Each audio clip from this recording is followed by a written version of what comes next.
My name is Emily, and this video is all about how I made my front yard into a native pollinator garden in an urban area. And I'm just a regular old Joe Schmo with no formal education in gardening, or I didn't have a giant budget or a huge yard. I currently live in Mesa, Arizona, which is a suburb of Phoenix, and so I wanted to show what a typical person with an average sized yard in the middle of the city in a desert area could do. And I looked up lots of things about gardening for native pollinators when I started getting into this and found lots of videos about converting lawns into pollinator gardens or native meadows in all areas of the US, even some videos from the UK, but there wasn't much out there for desert areas. I found a few videos from Phoenix. One was a ripped out lawn that was replaced with just rocks, and then one was rocks with a couple cacti from Home Depot that weren't even native. And so those types of front yards might use less water, but it does nothing to improve biodiversity or support pollinators. It adds to the heat island effect, and in my personal opinion, it's just kind of ugly. I love cacti as much as the next person, but I wanted people to be able to see that a native pollinator garden, meaning there's lots of flowers, is possible in the middle of Phoenix as well, and that we have more than just cacti here. The reason I got into this is for the environment. Making a native pollinator garden in your yard is one of the most effective things you can do to help with the environment. And a fun fact is that Arizona is home to more than 1,300 native bees. A not so fun fact is that 25% of our native bees are at risk of extinction. So I'm guessing that's why you're here and you're wanting to make a native pollinator garden, so you probably already know all about that. But just in case, if you want more information about any of that and about how growing native plants on your property can help, here's some organizations that I recommend checking out, and I'll put links in the description as well. So here is what our front yard looked like when we first bought the house. As you can see, it is nothing but rocks, fake grass, aka a giant tarp of plastic that gets 1,000,000,000 degrees in the summer and needs to be replaced every 15 years or so, and a total of one plant, which is a non-native tree. So first thing I did was rip out all of the fake grass and the weed cloth that was underneath it. And then I planted a bunch of native plants that I got from some nurseries that I'll talk about more at the end of the video, and that was it. I didn't have to do anything to prep the soil or put in a sprinkler system because all of these plants are native, so they do great with the soil that we already have right here in our yards, and they do pretty well with the amount of rain that we get. I did water a little bit just with the hose over the summer as they were getting established, and we had those really high temperatures before the monsoon rains came in. But other than that, I did literally nothing, and here it is about 6 months after I planted it. And then I'll show you what it looks like today, a year later. Okay, so here's my front yard garden, and as you can see, I only put plants in this bordered area, which is where the fake grass used to be. And I mean, the more plants the better, so filling up the whole area would be nice, but I do think that keeping it in this contained little border area makes it look more maintained and cared for, which kind of helps the neighbors feel like it looks nice too, and I think that has some benefits of its own. And it would have been, I think it would have looked a little weird with the border just kind of randomly in the middle, and I didn't feel like trying to get concrete out, so there's that too. I absolutely love my penstemon back here. It is really popping off right now. It's beautiful. Hummingbirds love it. I have some milkweed. Those are also starting to get some blooms. And I planted some wildflower seeds. I have a couple lupins coming up, and I had a ton of poppies, but a lot of them died off. I still have a few, and they haven't started blooming yet. They haven't grown much. You know, I know out in the wild they're already blooming, so I'm not sure what's going on. Maybe they're not getting enough water or sun, but we'll see. But I'm glad a lot of them popped up. I have over here, I forget the name of this little guy, but it gets really cool yellow flowers that are shaped just like stars. And then this one, I think it's called the woolly butterfly bush. I've seen them growing native along the Colorado River down in the Grand Canyon. They can get really big, but they get really cool, like fuzzy pinkish purplish flowers on them that butterflies love. And then these desert milkweed, like I was saying, you've probably seen and are familiar with, but this little guy down here is also a kind of milkweed that's native to Arizona. I think it's more in the Mojave Desert area, but it's kind of cool because there's so many kinds of milkweed, and we actually have a ton of different native kinds, and they all look so different. So here I have my globe mallows. This little guy hasn't grown much, not sure why, but they were all that size when I planted them. And as you can see, these ones have grown a ton, and that one's still alive, so. I have tuberosa here, and here, and the hummingbirds just absolutely love them. I always see hummingbirds out here on them, as well as that aloe. The aloe is not native, but it doesn't need hardly any water. It does well in the heat and the sun, and the hummingbirds love them. So I also have down here, just getting dwarfed a little by my brittle bush. I have a desert fairy duster, and it's flowered a little bit, and I don't know if you can even really see it, but it's definitely getting dwarfed by that brittle bush. So I wouldn't have planted them so close together if I had known this one was going to get that big. I knew those got big, but I didn't realize quite that big or that fast. So as you can see, I have these desert marigolds. There's one on the other side. I have desert marigolds on both sides of it, and I know those plants only live a few years, so I figured, oh, by the time the brittle bush gets that big, those will be dying off, so it'll be perfect. And nope, this one exploded. It was literally a sprout when I planted it. Like, I'm not exaggerating, it was about the size of my finger, or about my hand, which is crazy, but it's cool that it grew so fast. Here I have a lantana.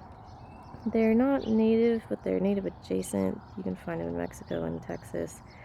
And honestly, I think maybe if I didn't have other native plants here, they'd get a lot of attraction, but because I have all these other native flowering plants, I really don't see bees or hummingbirds on them a lot. They're always on the native plants, so if I were to do it again, I maybe would have just planted another native plant there. But again, it does well in the heat and low water, and I like the purple flowers, gives some more color. Here I have a little desert marigold that I did not plant.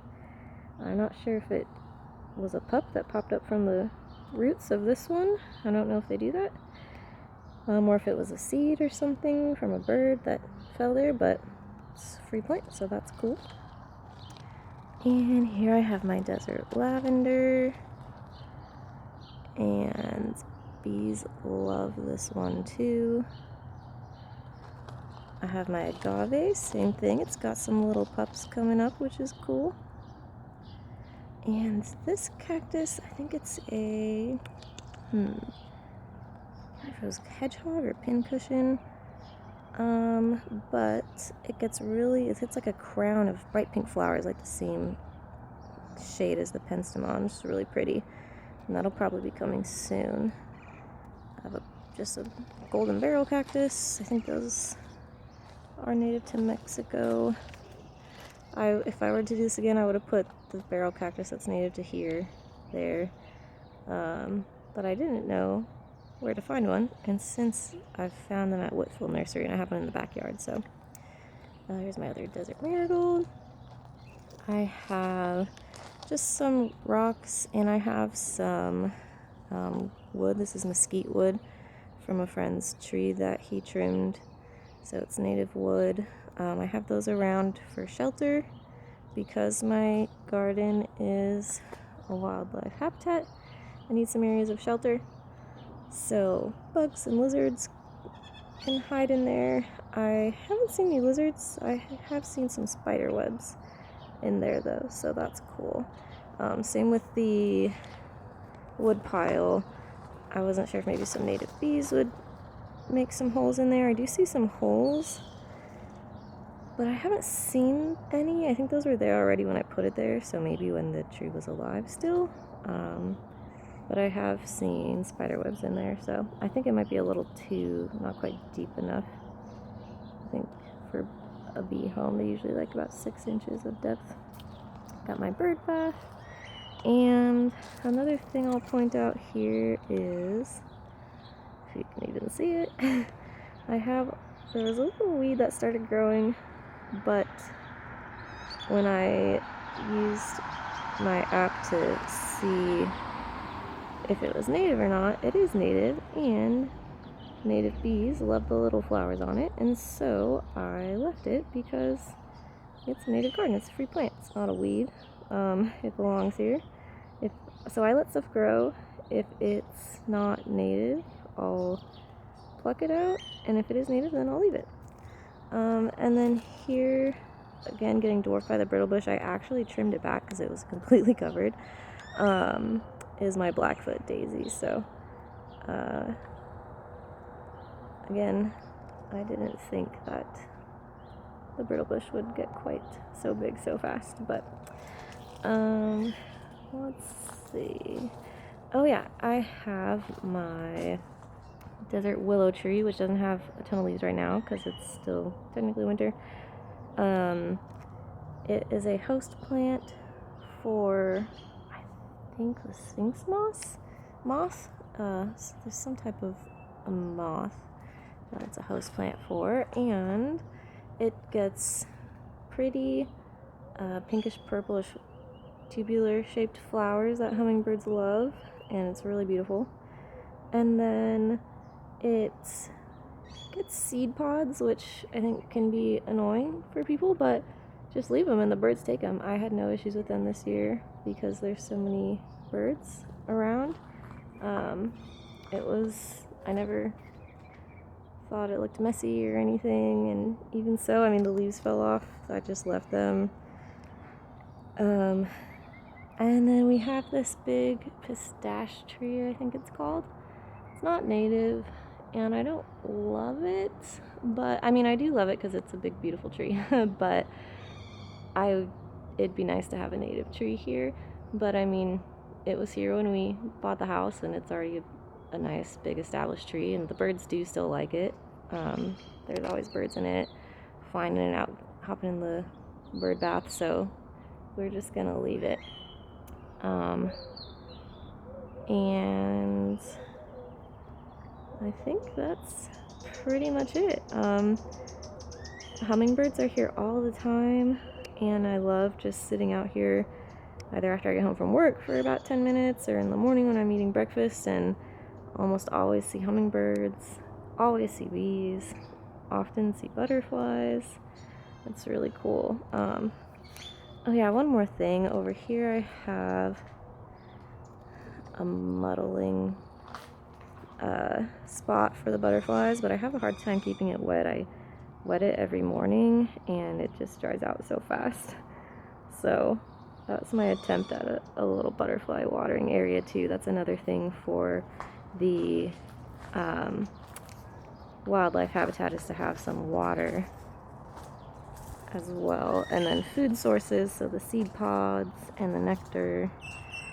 And I have my 2 little signs here. I think this also helps kind of show, hey, my yard's just not a messy mess. This is intentional, and everyone knows nowadays, I think, about, bees and pollinators being in trouble, and so they see that and they appreciate it a little bit more. I've gotten tons of compliments. My husband was worried the neighbors were gonna hate it and think it looked messy and ugly, and quite the opposite.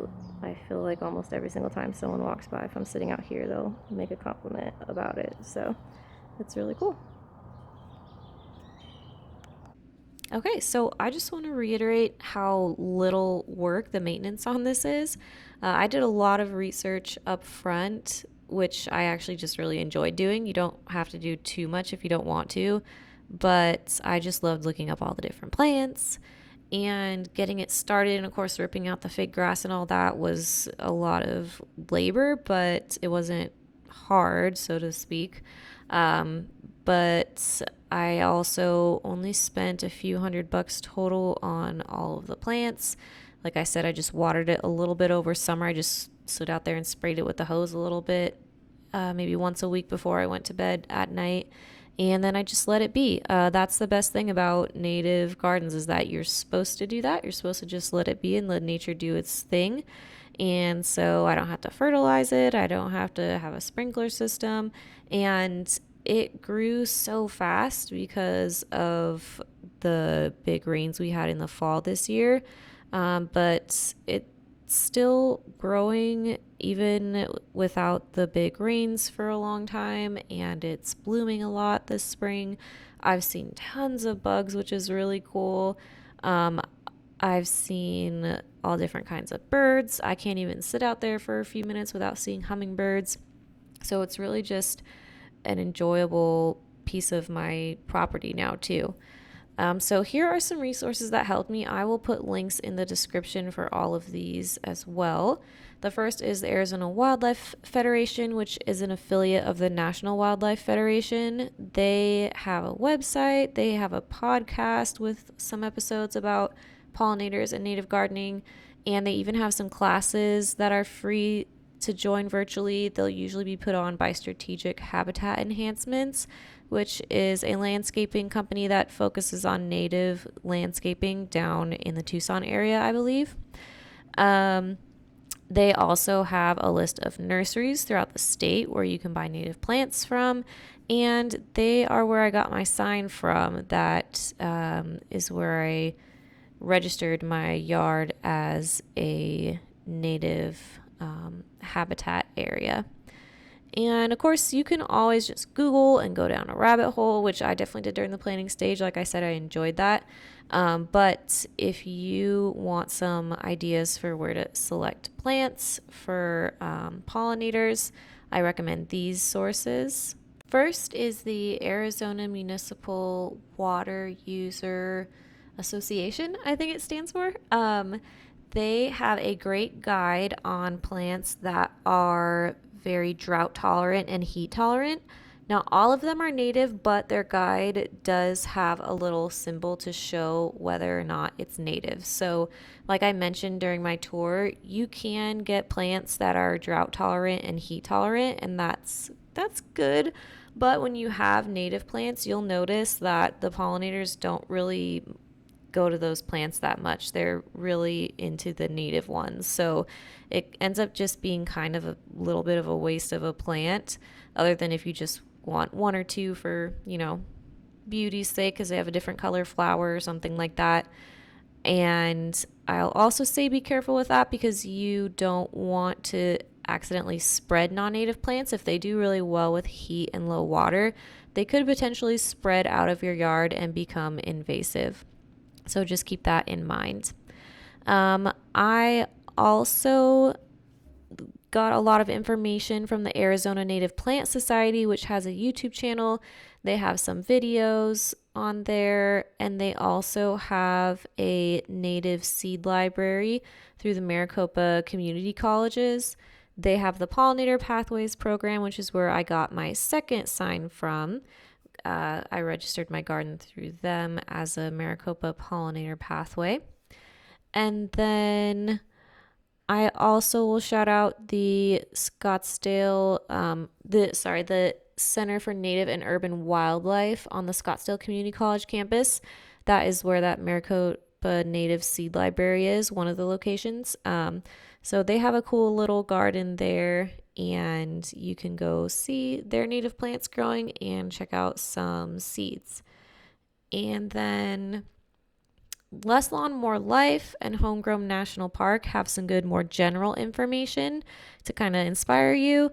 But I will say most of it is, or I'll say none of it really is desert focused. And so a lot of the things they talk about, like having certain size trees and things like that, don't really apply to us because we don't have any native trees in this area that get that big. So it's a really good resource to learn about native gardening in general. And I love a lot of their content, and what they're doing is great. But if you're looking for more desert specific ideas, they're not always the best. At Lady Bird Johnson Wildflower Center, if you put in where you are, they'll also pull up native plants for your area, which is really cool as well. And then lastly is the Pollinator Partnership. They also have a webpage where you put in your zip code and then it pulls up a guide for native plants for your very specific ecoregion, which is really cool. So I would recommend perusing these resources and then just making a list of the plants that you like. All of the plants that are native are going to do well with a lot of heat and low water. Some plants, though, maybe out in nature, they grow in more shaded areas or in washes, so they get a little bit more shade or water than others. So if you see info about that, keep that in mind. If not, don't stress about looking every little detail for every little plant up. If it's native to this area, it'll do probably well, and the native bees and birds will love them. So another thing to just keep in mind is try to have a variety of plants so that you have at least something blooming all times of the year. But other than that, I would say just pick what you want in your yard and what you think looks pretty, what will fit, and what is going to be good in your space when it's full grown. Keep that in mind too. And then head out to the nurseries. So I did most of my shopping at the Desert Botanical Garden and Boyce Thompson Arboretum plant sales that they have in the fall and spring. So keep an eye out for when those are going to be. It's usually March and October. And then Summer Winds Nursery has a small section of native plants. Whitfield Nursery has a decent amount of native plants. And then Native Seed Search is a really cool organization down in Tucson, and you can order seeds from them. And then down in the Tucson area, a few I know of off the top of my head are Spadefoot Nursery, Desert Survivors, and Tano Chul has an annual sale as well. So I hope you found this video helpful, and good luck with your desert native pollinator garden.